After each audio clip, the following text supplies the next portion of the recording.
Assalamualaikum warahmatullahi wabarakatuh. Nah, sekarang kita akan membahas bias dan validitas.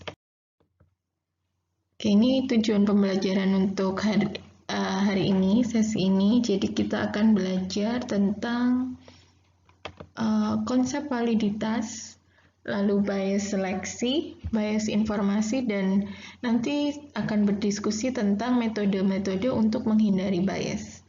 Nah, di sini bias baik untuk penelitian maupun untuk studi epidemiologi lainnya termasuk surveillance. Nah, sebelum kita bicara tentang bias, kita harus belajar beberapa konsep dulu. Terutama di sini adalah pertama akurasi. Jadi yang dimaksud akurasi di sini adalah hasil yang betul atau benar. Jadi yang betul-betul mencerminkan kondisi atau realitas yang ada. Dan di sini tidak ada atau minimal error. Sedangkan bias sendiri sering kita sebut systematic error. Ya, jadi bias di sini karena terjadi secara sistematis tidak bisa kita perbaiki dengan hanya menambah besar sampel. Nanti dalam penelitian maupun dalam surveillance atau dalam sampling kita akan kenal yang namanya systematic error dan random error. Jadi kalau random itu yang terjadi secara acak, nanti akan kita bahas lebih lanjut.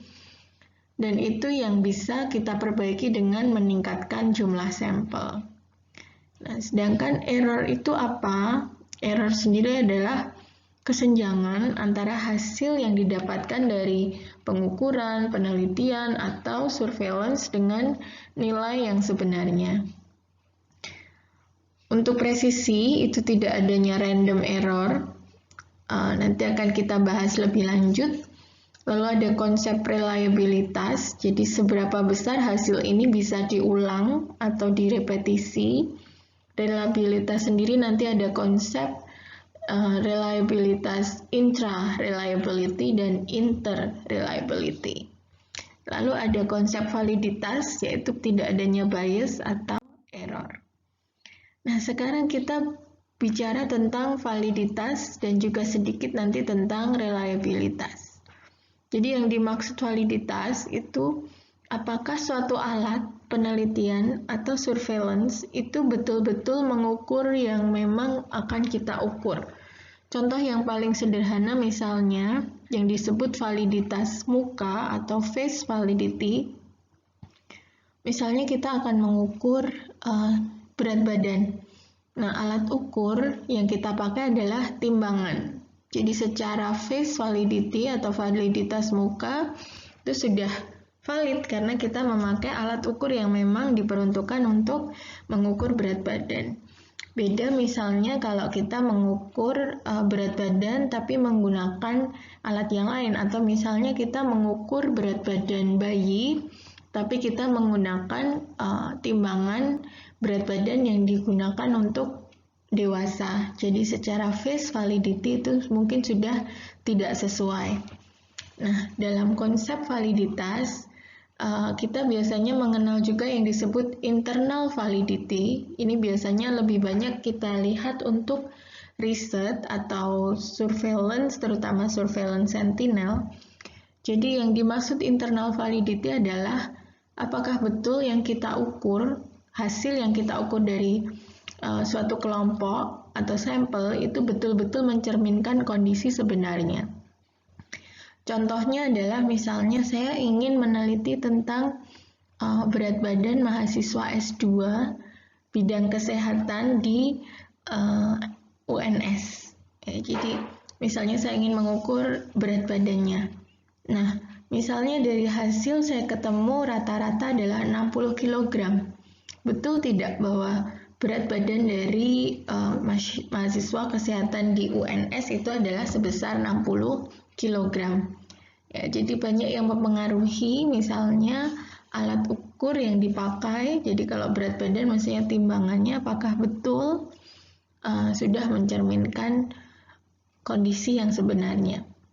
Lalu yang kedua, ini yang banyak dipakai terutama misalnya untuk research atau untuk surveillance yang kita mengambil sampling.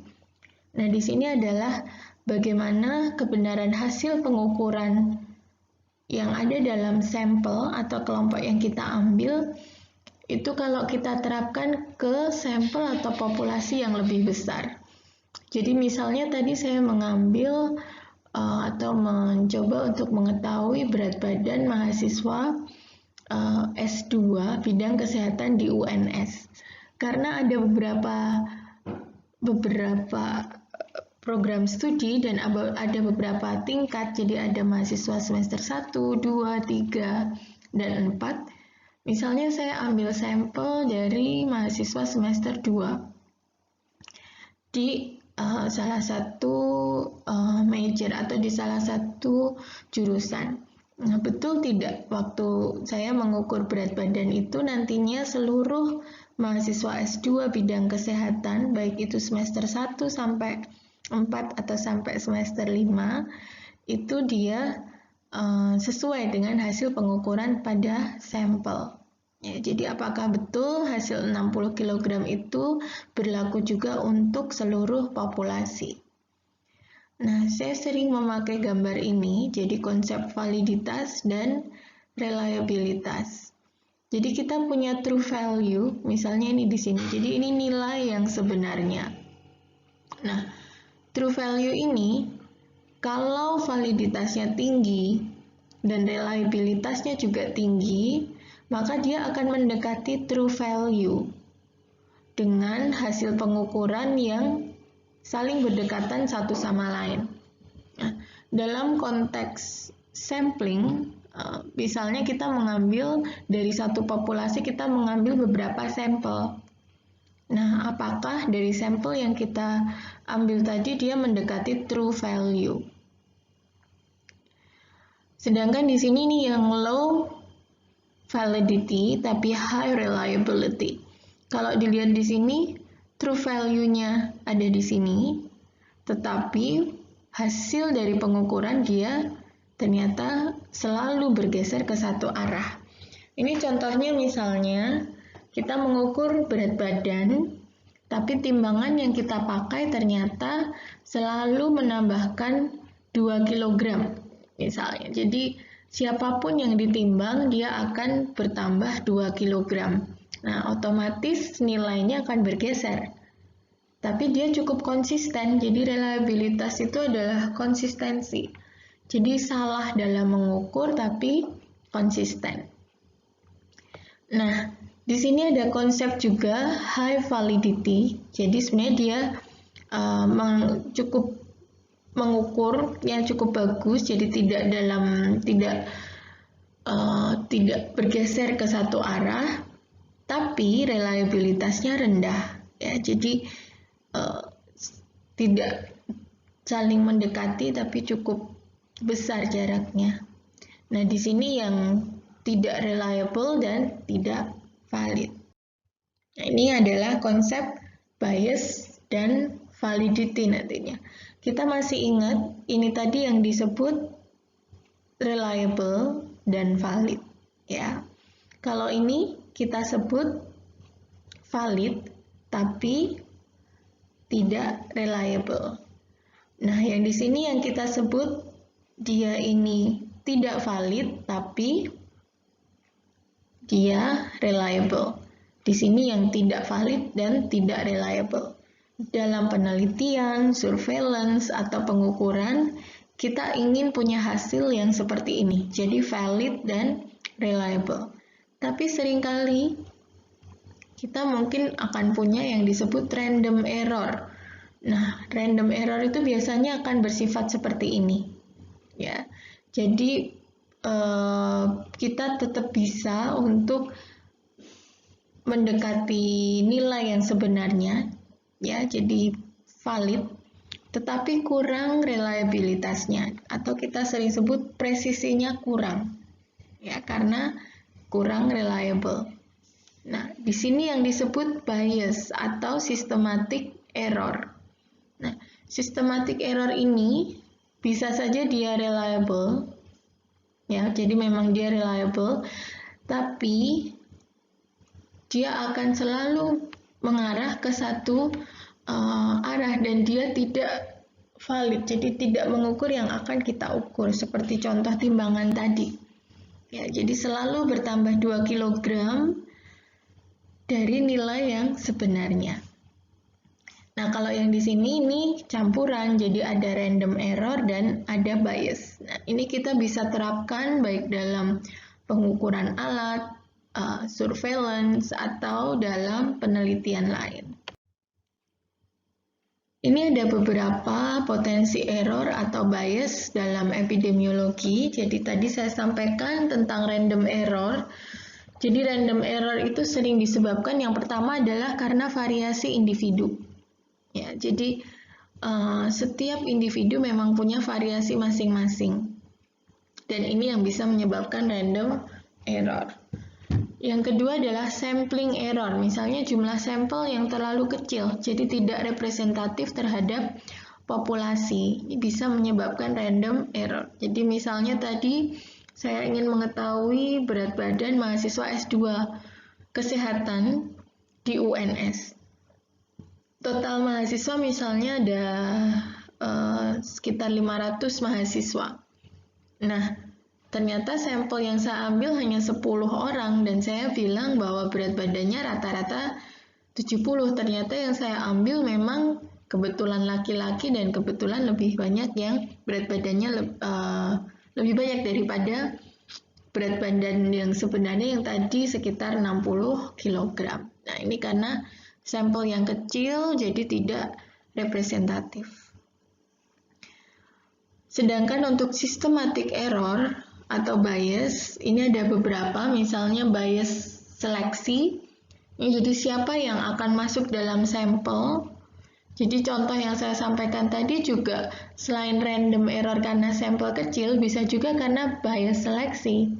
Karena yang masuk ke dalam sampel kebanyakan ternyata laki-laki, jadi tidak mencerminkan apa yang ada dalam populasi, bahwa persentasenya lebih banyak perempuan. Lalu ada bias informasi, jadi bagaimana variabel diukur. Nah, ada satu lagi, ini ada beberapa referensi, ada yang menyebut confounding itu adalah suatu bias, ada yang menyebut confounding itu adalah suatu konsep tersendiri. Jadi intinya adalah confounding itu adanya variabel luar atau variabel ketiga dengan beberapa kriteria yang nanti akan kita bahas. Nah, sebelum kita lanjut, ada beberapa arah yang dari bias yang perlu kita pelajari. Jadi, sering kita sebut positive bias. Nah, positive bias ini apabila hasil yang kita ukur, jadi yang kita observasi, itu lebih tinggi dibandingkan true value. Ini biasanya hubungannya dengan, misalnya dengan kalau itu hubungan sebab akibat dalam satu penelitian misalnya. Terus kita meneliti hubungan indeks massa tubuh dengan hipertensi.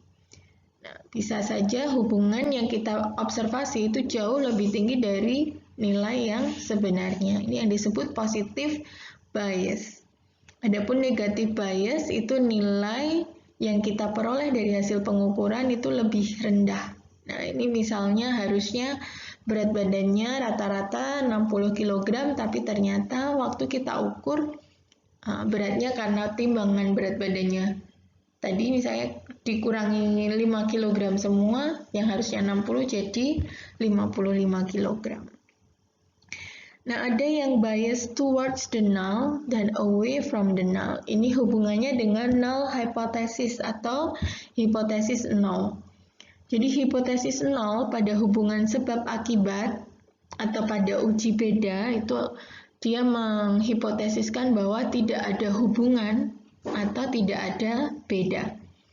Nah, bias towards the null itu dia dari observasi kita nantinya hasilnya itu lebih mendekati null dibandingkan hasil yang sebenarnya atau yang ada dalam populasi. Jadi misalnya konsepnya adalah, misalnya kita bilang bahwa hipotesis nolnya berat badan laki-laki itu tidak berbeda dengan berat badan perempuan. Nah, dari hasil yang sebenarnya. Jadi waktu saya mengukur seluruh mahasiswa S2 bidang kesehatan di UNS, ternyata yang laki-laki berat badannya 70 rata-rata, yang perempuan 55 kg.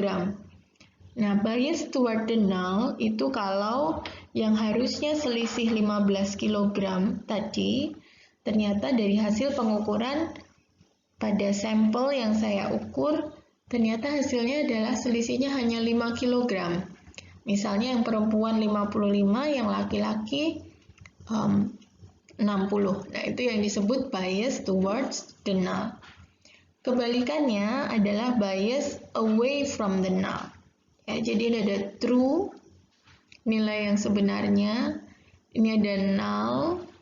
Nah, misalnya yang saya ukur tadi, berat badan laki-laki yang sebenarnya rata-rata adalah 70, yang perempuan 55, selisihnya 15 kg, ternyata waktu saya ukur selisihnya jadi 20 kg. Nah, ini yang disebut bias away from the null. Nah, kita akan masuk ke masing-masing bias. Jadi yang pertama ada bias seleksi. Ya, jadi bias seleksi. Ini kita sebut bias seleksi kalau ada perbedaan karakteristik antara sampel dan populasi. Ya. Dan ini terjadi secara sistematis. Jadi bukan karena random atau acak, tapi terjadi secara sistematis. Dan ini bisa terjadi dari mulai prosedur seleksi, jadi awal masuk ke penelitian, atau bisa juga terjadi karena loss to follow up, ya, jadi tidak bisa memfollow up terutama pada longitudinal study.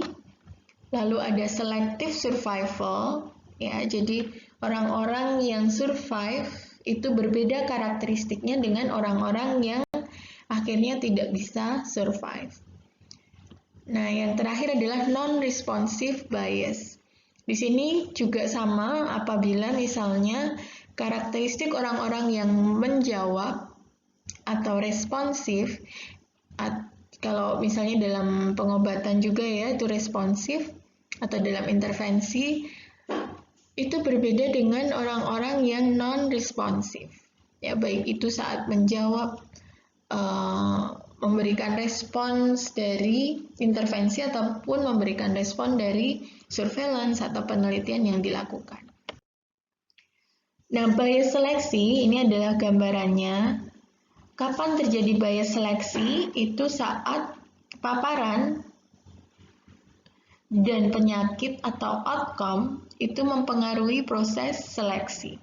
Ini ada salah satu contoh, misalnya pada studi case control. Ya, jadi studi case control pada pasien CA paru dan merokok. Jadi misalnya ingin mengetahui hubungan antara merokok dengan CA paru. Nah, pada studi case control, status penyakit selalu berpengaruh terhadap seleksi dalam sampel. Ya kan, karena kita selalu memilih case-nya siapa dan kontrolnya siapa, ya. Jadi kita punya dua populasi case, yaitu orang yang CA paru dan populasi kontrol, orang yang tidak CA paru. Lalu berdasarkan itu kita membuat atau menarik sampel, jadi mengambil sampel. Jadi di studi case control kita hampir selalu punya problem ini. Jadi status penyakit selalu berpengaruh. Yang harus kita hati-hati jangan sampai kita punya problem yang kedua. Karena begitu kita punya problem ini berarti kita punya bias seleksi dalam penelitian kita. Jadi misalnya orang yang merokok, karena tadi kita meneliti hubungan rokok dengan CA paru. Nah, orang-orang yang merokok karena mereka sudah mulai membaca informasi bahwa merokok itu mungkin berbahaya dan mereka takut akan kondisi kesehatannya, jadi mereka lebih ingin untuk bergabung dalam penelitian. Jadi di situ mulai ada bias seleksi. Baik dalam waktu bergabung, jadi karena dia ingin tahu resikonya, atau bagaimana efeknya dia ingin bergabung ke penelitian. Sebaliknya, orang yang tidak merokok mungkin dia merasa Saya tidak merokok, jadi buat apa saya ikut ke penelitian tentang merokok dan CA paru? Nah, di sini kita ada bias seleksi karena baik pada penyakit maupun pada paparan itu sama-sama kita berhubungan dengan sampel yang masuk dalam penelitian atau seleksi sampel. Nah, ini ada contoh ya, contoh bagaimana bias seleksi atau perbedaan karakteristik dalam populasi dengan sampel. Jadi ini pada kasus tadi, expose atau terpapar berarti pada rokok, dan ini adalah cases ya, kasus, dan ini pada populasi yang sebenarnya ya. Jadi ini cases dan ini kontrolnya. Jadi kalau dalam populasi di sini expose-nya 400 dari populasi 20.000 ya, dibandingkan expose 400 dari populasi 40.000. Jadi di sini proporsinya kalau di sini ya 400 dibagi 20.000. Yang di sini 400 bagi 40.000. Jadi di sini 5%, di sini 10%. Nah, di sini kita juga lihat nanti bisa dihitung untuk proporsi ini. Tapi begitu kita lihat di karakteristik sampel, kita bisa lihat ternyata sangat berbeda. Ya, jadi di sini dari yang terpapar, dari yang merokok, dari 400 orang itu lebih banyak yang ikut dalam penelitian.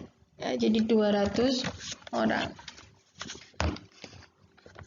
Jadi cases, jadi yang CA paru dan merokok itu 200 orang ikut dalam penelitian.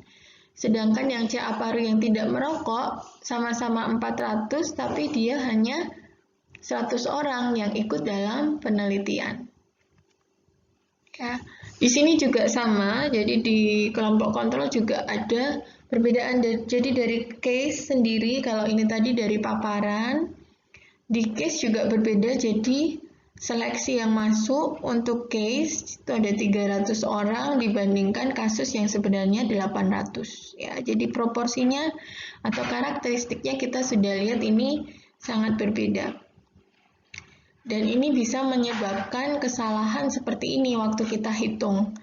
Jadi odds ratio yang sebenarnya, jadi ini adalah ukuran hubungan dalam populasi. Ini adalah orang yang memiliki gejala atau penyakit dibandingkan orang yang tidak memiliki penyakit. Ya, harusnya adalah misalnya ini 2,02 ya. Tapi di sini di sampel kita ternyata odds ratio-nya adalah 1 ya. Jadi ini 1 ini kalau odds ratio adalah hipotesis 0. Artinya bahwa tidak ada hubungan ya, menandakan bahwa tidak ada hubungan antara paparan dengan penyakit. Jadi di sini kita bisa lihat bias seleksi ini menyebabkan bias towards the null. Nah, sekarang yang selanjutnya, ini contoh yang lain, nanti bisa dipelajari lebih lanjut. Nah, kalau ini biasnya adalah yang true population itu dengan odds ratio 1,5, sedangkan pada sampel adalah 2. Ya, jadi di bias seleksi ini bisa menyebabkan baik itu bias towards the null atau bias away from the null. Ya, jadi bisa memperkuat hubungan sebab akibat yang sebenarnya tidak sekuat itu. Jadi dia membuat satu faktor resiko terlihat lebih berbahaya, misalnya itu terhadap satu penyakit dibandingkan kondisi yang sebenarnya. Nah, ada satu lagi jadi bias seleksi, misalnya contoh di sini adalah pada penelitian kohort tentang aktivitas fisik dan penyakit kardiovaskuler. Ini contoh yang terjadi setelah follow up, jadi setelah masuk ke dalam penelitian. Kalau contoh yang tadi adalah saat masuk dalam penelitian. Jadi di sini misalnya orang yang berpenyakit kemungkinan lebih banyak untuk loss to follow up. Misalnya karena dia jatuh ke kondisi yang parah penyakitnya, jadi tidak bisa di follow up, atau misalnya dia meninggal, otomatis tidak bisa untuk di follow up. Nah, sedangkan ada juga paparan yang juga berhubungan dengan selection atau loss to follow up, di mana individu dengan aktivitas fisik yang kurang, itu mungkin dia akan lebih berisiko untuk loss to follow up. Kenapa? Karena untuk beraktivitas fisik saja dia mungkin kurang komitmen, apalagi untuk ikut dalam penelitian tentang aktivitas fisik dan penyakit kardiovaskuler. Ada juga beberapa jenis bias seleksi, jadi tidak langsung di sini hubungannya. Jadi paparan ada satu lagi bias variabel baru ke selection. Jadi dua yang utama di sini adalah Bergson bias dan healthy workers effect. Nah, untuk ini nanti bisa dipelajari lebih lanjut tentang Bergson bias dan healthy workers effect. Nah, satu jenis bias yang kedua setelah bias seleksi adalah bias informasi atau bias informasi. Nah, di sini terjadi karena pengukuran atau klasifikasi yang tidak akurat. Ya, jadi kita tidak bisa mengukur dengan baik. Ada dua hal. Yang pertama adalah misclassification. Jadi kita tidak tepat dalam mengklasifikasikan ke variabel kategori. Ya, jadi misalnya orang yang hipertensi tapi tidak dikategorikan sebagai hipertensi. Atau sebaliknya, orang yang tidak hipertensi tapi kita kategorikan sebagai orang yang hipertensi. Sedangkan yang kedua adalah measurement error, atau ini error pengukuran.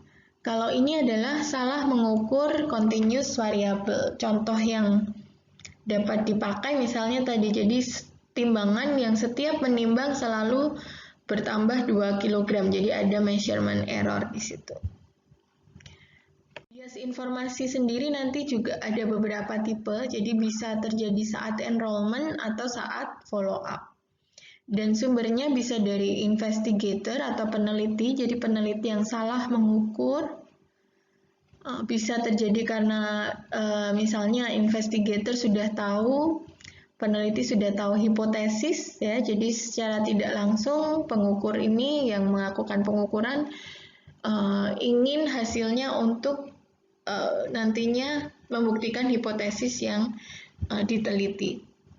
Bisa juga dari study participants, ya. Salah satu contoh itu adalah recall bias dalam studi case control. Jadi di case recall bias di studi case control misalnya adalah kita meneliti kondisi malformasi kongenital. Jadi bayi-bayi yang dia mengalami permasalahan saat lahir, jadi kelainan kongenital. Nah, kita ingin meneliti misalnya dihubungkan dengan pemberian suplemen asam folat saat hamil. Nah, bias informasi yang bisa terjadi adalah misalnya ibu-ibu yang anaknya memiliki kelainan kongenital, dia akan berusaha untuk mengingat-ingat dulu waktu hamil, betul tidak dia mengkonsumsi asam folat secara teratur misalnya. Kenapa? Karena anaknya sakit, jadi dia ingin mencari alasan kenapa anaknya mengalami kelainan kongenital. Salah satunya mungkin dengan asam folat tadi. Tetapi pada ibu-ibu yang anaknya sehat, mungkin dia tidak berusaha mengingat banyak yang ibu-ibu yang tadi anaknya sakit, jadi berusaha mengingat tapi mungkin tidak sama effort atau usahanya. Ya. Lalu selanjutnya bias informasi ini karena study instrument seperti tadi yang sudah dijelaskan, jadi alat yang tidak mengukur dengan betul atau dengan baik, dan ini terjadi secara sistematis. Ada dua macam untuk bias informasi. Jadi yang pertama yang kita sebut non-differential bias. Nah, ini apabila bias yang terjadi itu tidak tergantung pada penyakit maupun pada paparan. Jadi seperti dilihat di sini, jadi baik itu pada disease, non-disease, lalu pada expose dan not expose itu kesalahannya hampir sama. Ya, jadi kalau dilihat di sini nih yang seperti ini ya. Jadi yang dengan tepi yang bold, ini yang misalnya yang betul. Nah, yang tidak betul ini kita lihat sama antara yang kelompok expose dengan non-expose. Ya, jadi baik di semua titik kuadran itu kesalahannya sama. Nah, ini adalah non-differential misclassification.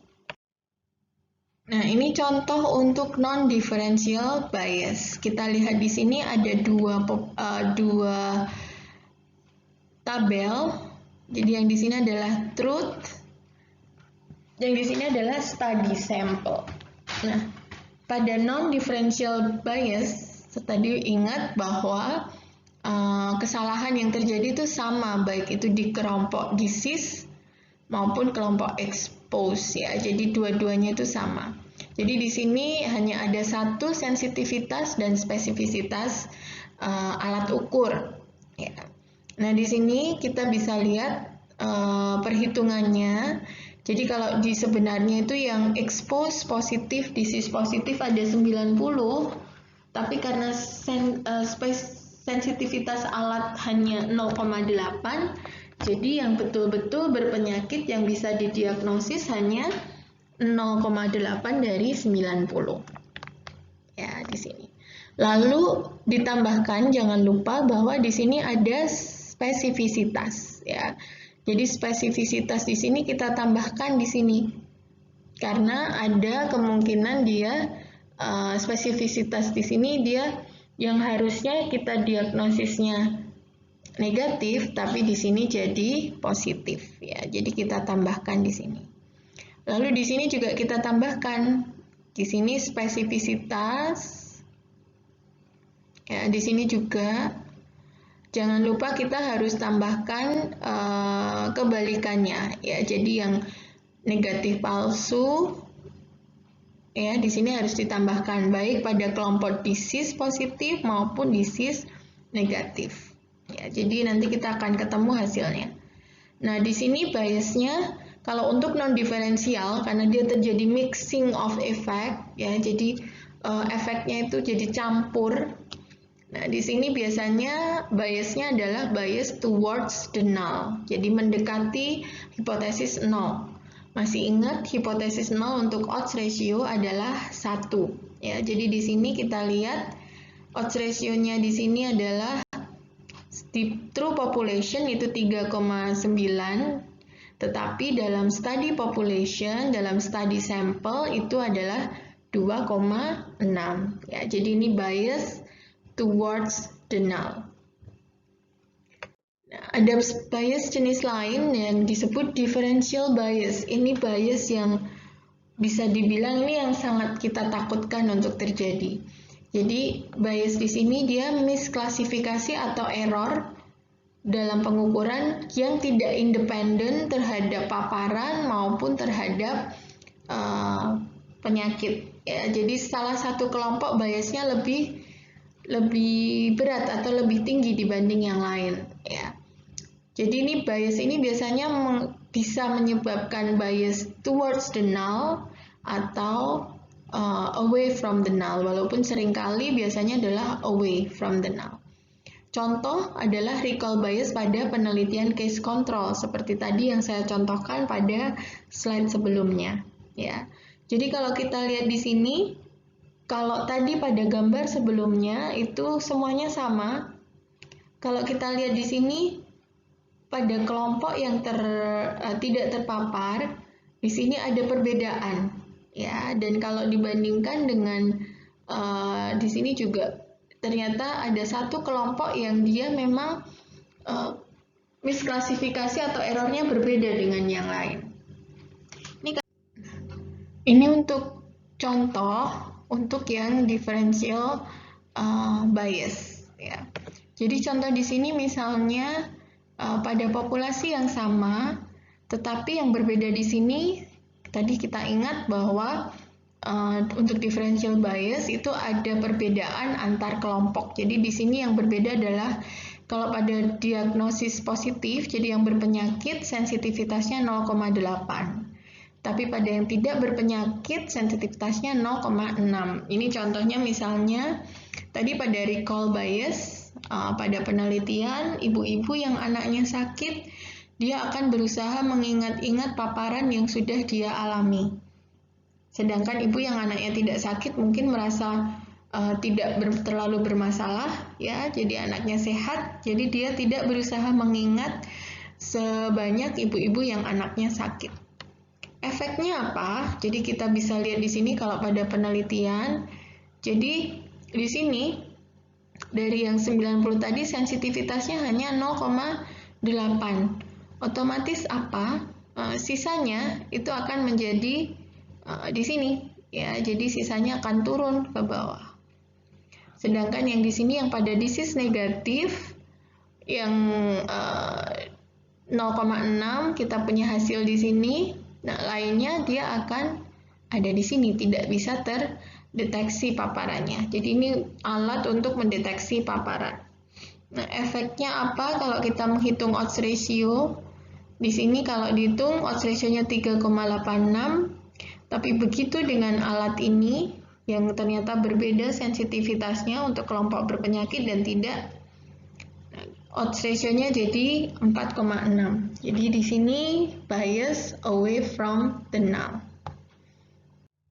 Nah, sekarang ada beberapa materi yang bisa didiskusikan. Nah, ini nanti untuk diskusi di Google Classroom ya, jadi kita diskusikan nanti. Baik, terima kasih. Wassalamualaikum warahmatullahi wabarakatuh.